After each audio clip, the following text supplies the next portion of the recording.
Now that you've gone through the arduous journey of selecting your class, you've loaded up Last Epoch, and now you're at another hurdle. What build should you choose? Which meta build is going to have the computer screen bleeding in high number crit values? How are you going to be bragging about the massive amount of DPS you're doing to everyone and how broken your build is? Good thing is that you don't really need to worry about all that dross in Last Epoch. And in this video, I'm going to show you how you can make your own build without watching really any videos, reading any terrible articles, or sifting through Reddit and forums to find relevant builds. I will say though, if you just simply want to hop on the rails and use a build online, I strongly recommend lastepochtools.com. They have builds that have been there for years or ones that have just been there for a handful of days. So a ton of really great resources with that website. And even if you don't want to copy the builds one-to-one, it's a great starting point, and they have a solid loot filter wizard that will get you going if you have zero knowledge of the game while you learn the systems more. So if this is your first time on my channel, the way I do things is by upfronting the knowledge in my videos so you can decide if it's the right one for you. So with that being said, all you need to do to get started here is just choose skills that you enjoy while you're playing. Since you progressively unlock specialization slots, just rotate abilities around on your bar to find out the ones that you enjoy the most. From there, just find a damage type or mechanic, such as like bleed, that you enjoy and run with it. Use the search function at the top and focus on the same items that you'll find across the entire skill specialization. So for example, if you're playing a Beastmaster and want to focus on companion buffs, you type in minion or companion into the search bar while looking at a skill to find the nodes that key off of that. Or maybe it's lightning or it's cold damage, whatever works for you. Just simply search for it and find it on the respective skills. That's really all you have to do, and you'll make a build that might not be flavor of the month, super crunchy, melt the strongest boss in 3 hits, but you'll be playing a build that you enjoy, is actually strong and not just simply viable, and will get you through nearly every aspect of the game with some tweaking as you learn more of the systems. But that's the too long didn't watch this entire video. And if that's all you wanted to know, then please just feel free to shut the video down and get back to making your new ultimate build in Last Epoch. If you're sticking around, you can use the chapters below to navigate to any part of the video that interests you the most. And before you head out, please don't forget to like, comment, and subscribe if you found this video helpful, as that does help me out in a very huge way. If you've yet to pick the game up, you can support my channel as well as my mini Aussie's unending toy addiction using the link to my Nexus Store below.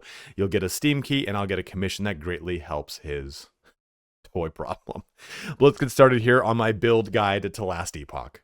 Now, another big thing before we actually go into making this build is how scaling tags work. When you look at every single skill in this game, you're going to see 2 different types of tags, or 1 type of tag, depending on what kind of skill it is. So Summon Raptor, for example, is a minion or a companion skill. So I've got a scaling tag, and then I've got a minion tag. If I hold down Alt, it's going to give me more information here. The Raptor has 240 base health and is resistant to powerful area attacks. It shows me level scaling, gains 888 health, 12 per level. It shows me how strength scaling works. So if it's showing you a number, like for example, gains 336 health, 12 per point, it's because that's showing you the result of the math. 12 times my strength is 336, or 112% increased damage. It's showing me, I wish I could highlight with my mouse, but I can't. It's showing me 112% increased damage 4 times my existing strength. So just know those things going into it. And also how those tags for the minion work. So you'll see stuff that says something like minion physical damage, minion melee damage, minion spell damage, minion cold damage, minion lightning damage, so on and so forth. Well, anything that says minion X applies to the tag in this situation. Same thing with the scaling tag for a skill. So let's go to just a normal skill. Gathering Storm. Scaling tags are lightning, melee, strength, and attunement. So this is telling me here that anything that is affix related with lightning, melee, strength, or attunement is going to scale with Gathering Storm. Let's hold down Alt here. So it gets strength scaling from my, well, you guessed it, strength, and then attunement scaling from my attunement. I've got 10 attunement, so this gains 10 spell damage. And then below that, I get more information on this. So it's telling me that the attack deals melee lightning damage, with added damage applying at 100% effectiveness. And the Stormbolt deals spell lightning damage, with added damage applying at 100% effectiveness. So I'm getting the benefit of melee damage and strength, of course, but attunement is helping out with the damage of this. If I look at a spell or a skill like Swipe, I'm not dealing with that kind of stuff. It's a physical spell. I do have lightning scaling in there, but it's still overall a melee physical skill that's using my strength to scale. So why that is important is that when it comes down to breaking your character's build apart, sure, you can just pick skills willy-nilly and you can pop specializations into them and you can pretty much be just fine. But this way you kind of create a thread that works for the character. If you don't do this, if I go, you know what? I'm going to go with Swipe. I'm going to go with Gathering Storm, Summon Wolf, and Warcry. I don't know, dude, and like Summon Thorn Totem, you know? just things. If I just choose things at random, without looking at how the skilling tags will affect my character, what this comes to is my actual stats. I'm going to need to spread myself, and maybe spread myself too thin. Right now, I'm really focusing on strength because that's been the primary goal for this character, because the majority of the damage that I'm doing, I know I need my lightning and fire resist up. My strength is where the majority of my scaling exists. Now, on my shaman, a lot of my scaling exists on attunement. So the attunement on my shaman, even though it's pretty much using a lot of the same abilities, I'm focusing on more of the spell damage, the attunement side of things, because I'm using skills. Jumping over here, I'm using Gathering Storm, which scales with attunement and spell damage, even though strength, melee, and lightning are triggered here. I'm using Summon Totem, which scales with attunement.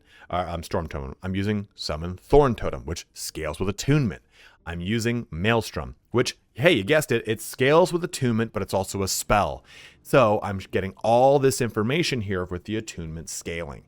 And I'm even using Summon Wolf, which does use strength, no big deal, but I'm pulling in a lot of the damage from here because of the lightning capabilities. And that's what we're going to get into. We got to put all this stuff together here. But scaling tags are important, because this way you can kind of create a thread without having to actually look at the damage types or anything like that, by just simply the focus of your character. So for the example on this character, we're going to play around with some of these skills here, but everything kind of scales with strength. And let's say I wanted to move into the new Gathering Storm ability. Well, you can see my DPS for Gathering Storm is 1600.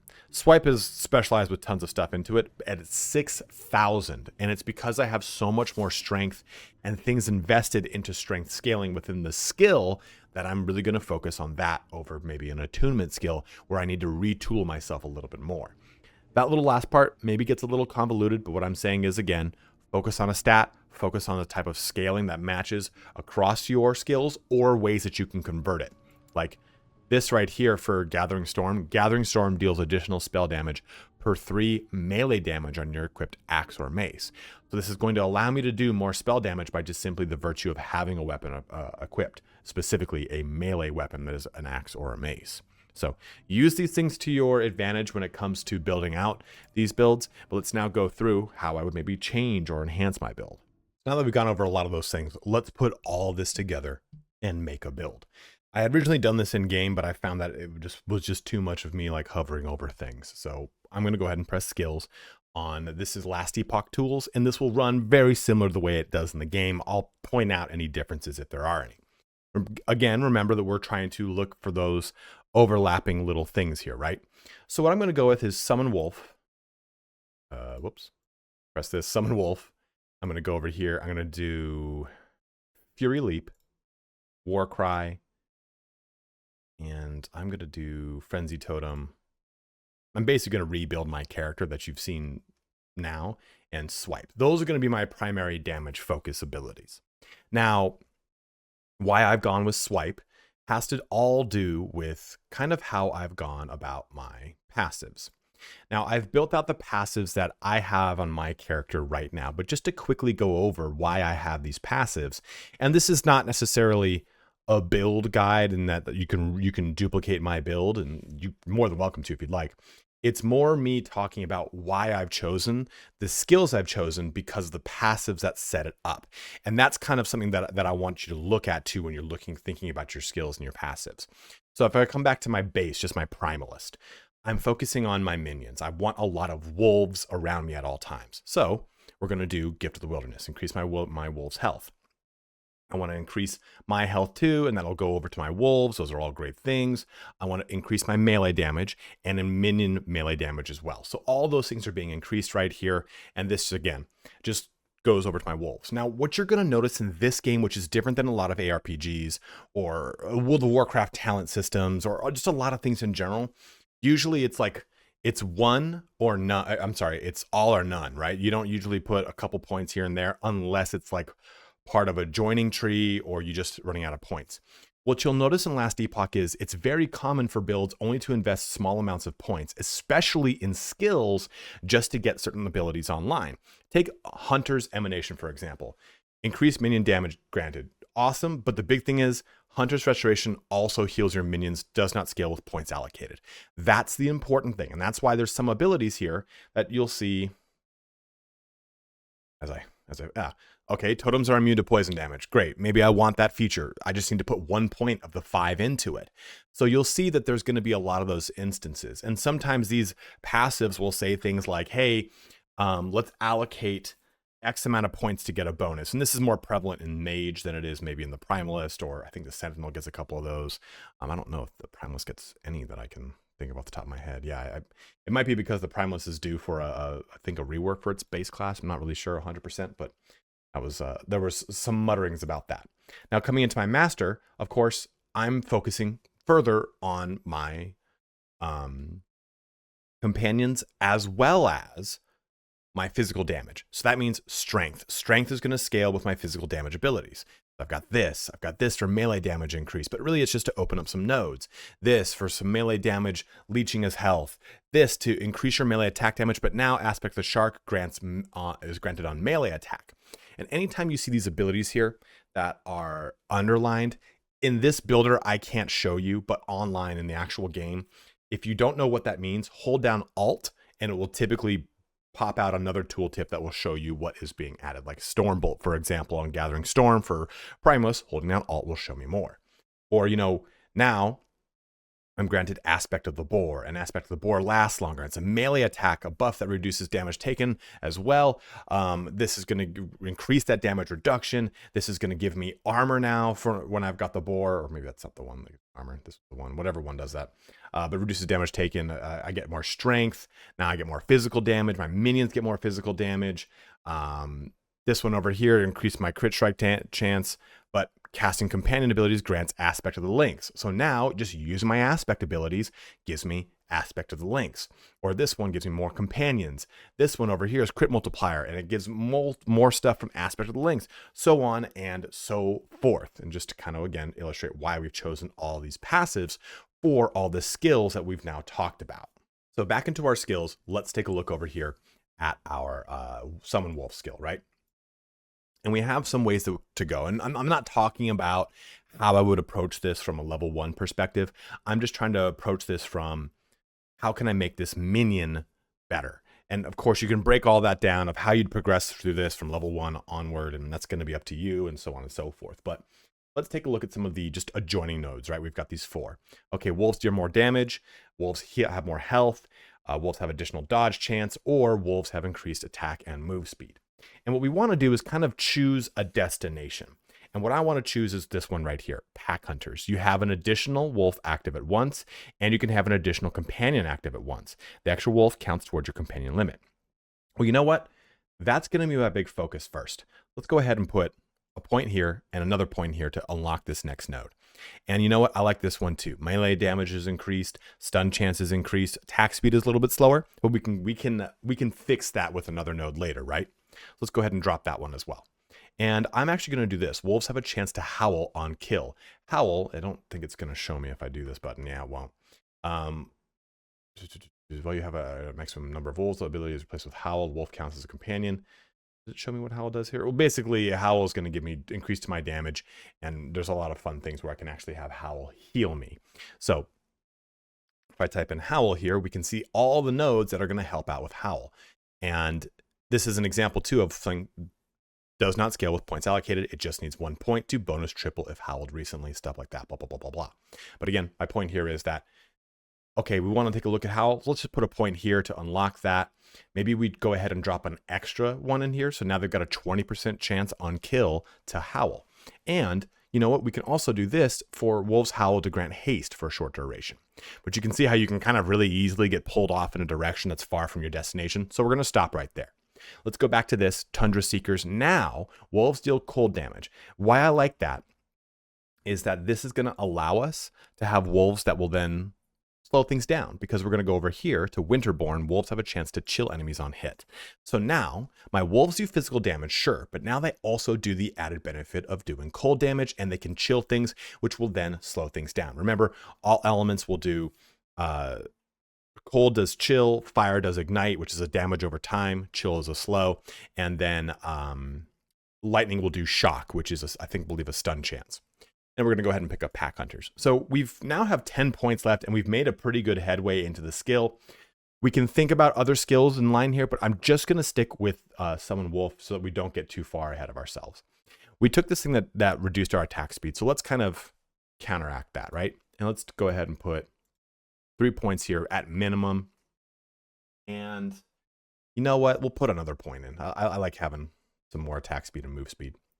And after that, we're going to go ahead and grab this one, Howl of Might. Wolves have more damage and dodge rating. This bonus is tripled for wolves that have used Howl recently. We'll put like a good 2 points in this, right? Because if we triple it, it's now up to 60 points. And that leaves us with 4 points left. Let's come back to that Howl mechanic and see what we can do here. I like this one, right? When you kill an enemy, one of your wolves has a chance to howl. This does not expend Howl's mana cost or put it on cooldown. So I'm getting a free Howl now just every time I kill something. Howl also grants more melee damage and increased melee attack speed to affected allies. Let's drop 2 points here. And you know what? Let's also pick up the fact that now your Wolf's Howl also grant haste for a short duration. We could leave it with 1 point and be okay right there. I think outside of that, we're pretty much, you know what? Our one last point, we're going to pick up safety in numbers. So now you can summon wolves up to your max number of companions. Usually when you're playing a Primalist, you'll have a unique that'll do either this one or that one. I think one's called Claw, the one's called Tooth. It's an amulet. But this way now, I've got all my bases covered. My wolves are doing physical damage primarily, but also having some cold damage capabilities with a really strong howl that buffs things up for me and my wolves. Let's move on to our next ability. Now for Fury Leap, we can focus on a specific element if we want. We can jump over here to Lightning if I want to do that. I can go over here and cast Upheaval on landing, so we can kind of focus on those abilities. But let's take a look at what we've got, right? We've got Warcry, which is kind of a bit of a stun, also some damage and some bleed. We've got Frenzy, which is a buff, and we've got Swipe, which is going to do a bunch of physical damage. So we've got all these other things coming. Let's take a look at the capabilities that we can do here with Fury Leap by focusing on support. And what I mean by that is, let's look at this. When you land your cleanse all ailments on your minions, so now by simply using Fury Leap, it cleanses me. I don't have to deal with anything. And that means the first thing I want to take over here is Warrior's Entrance. So I get a global buff here to my melee damage. When you land, you and your minions gain additional melee damage and spell damage for 3 seconds. This buff can stack. Let's go ahead. We'll put 3 points into that and stop right there. We'll put more in later. But right now, that's going to give me 9. And then we're going to get this. Your Wolf, Sabertooth, and Raptor companions leap with you. So now this is a mobility ability that helps me out and moves my whole entire, pack with me. And when you land, you and your minions now gain Frenzy. So cool. Everyone's increased attack speed and cast speed. Great. Okay, Wings of Endurance. When you land, you and your minions are healed. So we can put 1 point into this, but let's go ahead and drop 3 because we need 2 just to get down here. But this will now give me just 150 health. So there's a lot of utility now built into this ability without it being a damage ability, because we look above and we're like, oh, okay, I've got a damaging stun. I've got a buff to my damage. I've got a big damage ability. I don't really have any kind of healing utility. Well, now I've got some healing utility and ability to kind of cure some ailments, all built into this, what the hell is it called? Skill.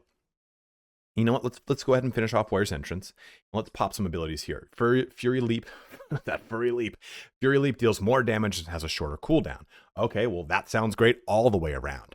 And I'm going to pick up this. So we're immune while leaping, because you can be in midair and now I'm actually going to be susceptible to damage. That's not any fun.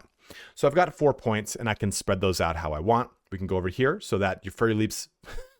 Again, Fury Leaps deals damage in a larger area and costs less mana. We can go over here so that Fury Leap hits deal more damage against enemies at full health, and Fury Leap has an increased chance to stun enemies. And we could even just kind of push through, right? Go, okay, 1 point here, put 2 points into this and go over to here. Now has a chance to reset Fury Leap, cooldown whenever you kill an enemy with any other skill. So I can kind of keep jumping around all willy-nilly, bimbly from tree to tree. Or I could do here. Now Fury Leap pulls enemies when you land. That's pretty cool.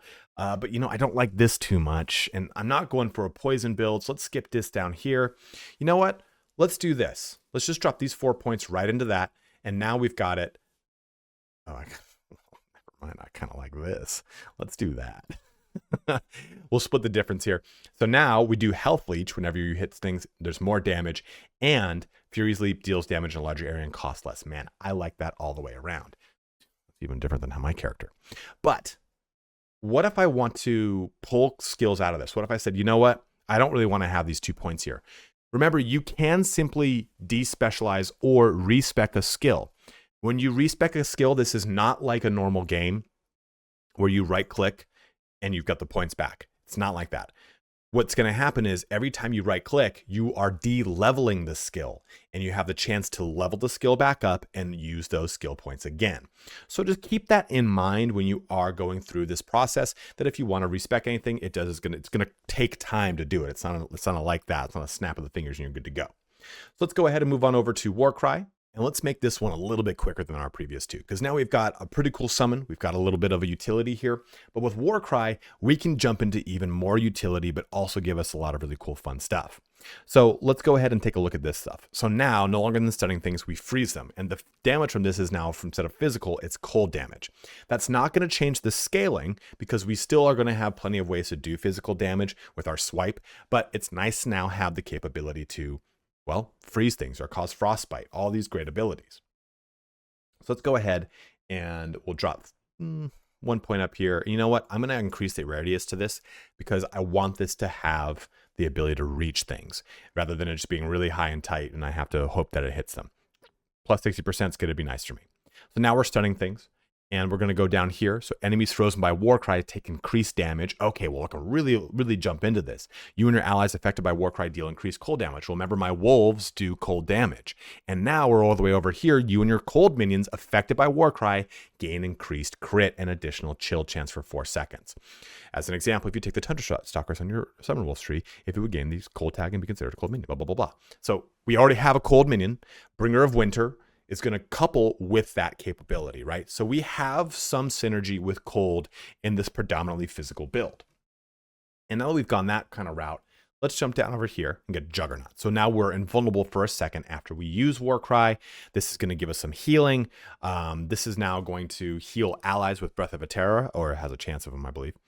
This is over here now going to cleanse. So now I've got 2 abilities that heal and cleanse me. Their utility, their mobility, they help me move around, they stun things, they shock things, all sorts of cool stuff. But I'm now going to buff too with the Berserker buff. You gain the Berserker buff for 1 second when you use Warcry, granting you additional melee damage. Okay, great. Max 10 stacks. Let's increase those stacks by 2 right there. And let's do this one too. Berserk now also grants you increased attack speed per stack of Berserk to a max.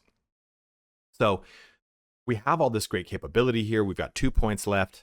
There's no effect a raptor and bear when we don't have a raptor nor a bear. I could probably go ahead and put you and your allies affected by Warcry gain a crit chance. I like quite a bit. Or you know what? We'll put 1 point there. I'm gonna max that out. I forgot on my character I have an extra point from a skill. That way we've got an area of 100% increase. So with Warcry, we already have this great utility damage ability that is going to be able to stun things, and we can supplement this even further with the Frenzy Totem, which already is something that does a ton of utility for you, because that's how the totems work in this game. But I can go grounded here, reduce the mana cost of this bad boy, help give me more melee damage, Frenzy Totem summon 1 meter in front of player, which is actually kind of nice. It's always around me and my companions, who are just basically glued to me. Now we're going to increase that frenzy effect. We're going to do this. Companions now, when you summon Frenzy Totem, your companions are granted additional melee physical damage for 4 seconds. So even though we have that capability over here with our wolves, we are not taking all of their physical damage and turning it into cold damage. We are adding cold to their physical damage. And this is further going to amplify their, well, you guessed it, physical damage. And all these nodes are going to correspond to different companions. So we're going to go with this one. Summoning Frenzy Totem refreshes companion ability cooldowns. So now I can use my companion ability to heal and boost damage. And we're going to do this one. Your Wolves Howls also grants increased crit strike chance to you and your allies. So now, if you thought about this, let's type in Howl up here. So I'm getting a benefit here because this is going to reset my Howl. This is going to buff my Howl.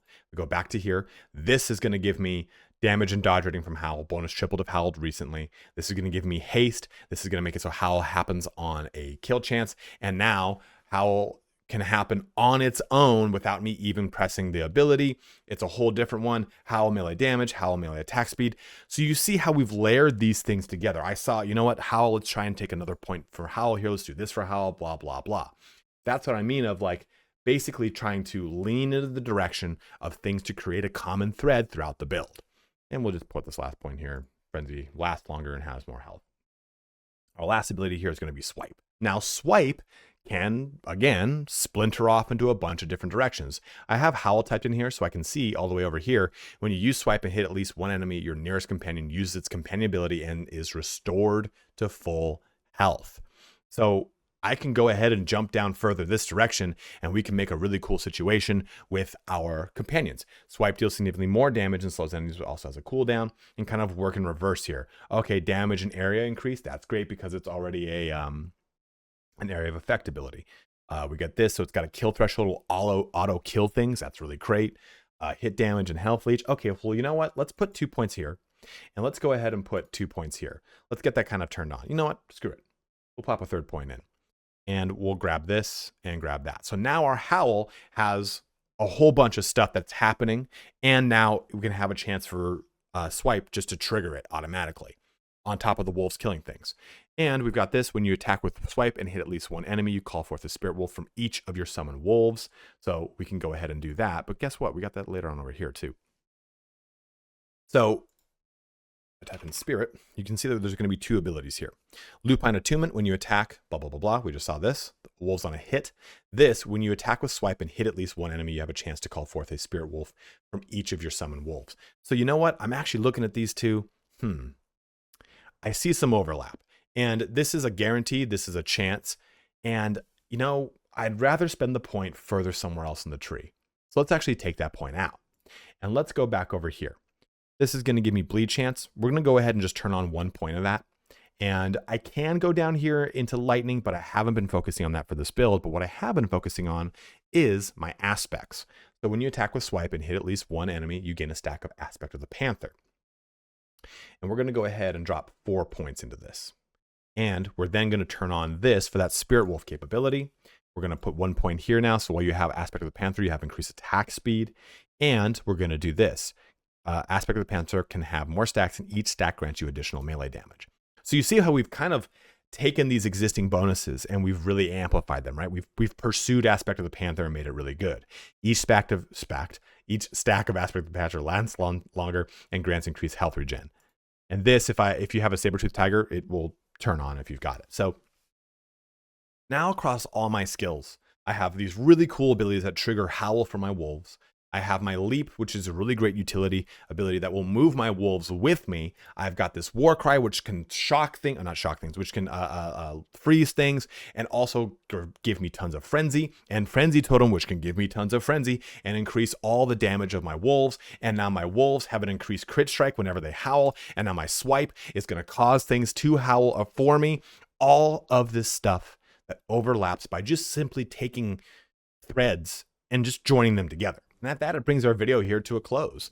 So hopefully this helps you out in kind of setting up your own build by showing you how we pretty much took a look at some abilities and how we could really modify those abilities to lean into one another.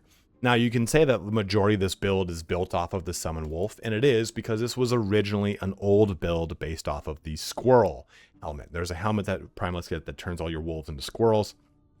I didn't want any of that garbage. I wanted them to still be ferocious, cool wolf canine, bear dogs, whatever the hell I'm trying to say.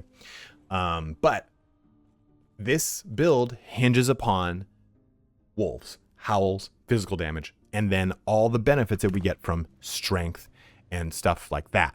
And that's kind of that big thing I was talking about, right? My character has a ton of strength, so I'm going to be able to force the scaling of my wolves on the strength level, on my level. I'm going to help out the scaling of Swipe here on my strength. All these things have all these strength scalings attached to them, although Warcry is attunement, but still, it's just simply mana efficiency. And strength scaling here gains more health.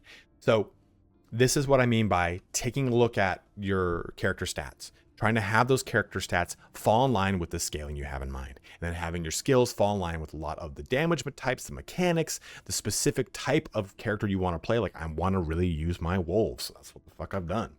And have at it. Don't really get lost in this. Don't feel like you need to go jump into a guide online. By all means, if you want to, do it. They exist. Last Epoch tools. There's a lot of really great YouTubers out there like Perry the Pig or Dreadful. Those guys I've been watching for my entire time of playing Last Epoch in the last 2 years, and they are just fonts of information. But I don't want you to jump into this game and think that you need to play some sweaty ARPG build to have fun. You just don't fucking need to do that. You spent your money, play the game how the hell you want to play it. And don't let anyone guilt you into playing a certain way because they think it's the way that to play. You're not playing someone else's build because you want to play their character. You're playing a build because you want to learn how to play better. That's truly why you play builds. Yeah, sure, maybe they've got good crunchy numbers, but once you learn how the systems work in this game, they're very easy to just kind of make them work for yourself rather than trying to basically play everyone else's game and not your own. But like I said, guys, go ahead and let me know in the comment section below about things that worked for you making your own build, or if you're making, or you are a veteran and you want to impart some knowledge to people and say, hey, you know what, this guy made some good points here, but this is actually how I like to approach builds, and this is what always works for me. Tried and true, it's the best approach. Whatever it is, share that information. I always want information disseminated out to people as much as possible. But as always, thank you so much for watching here today. Have a good one, and take care.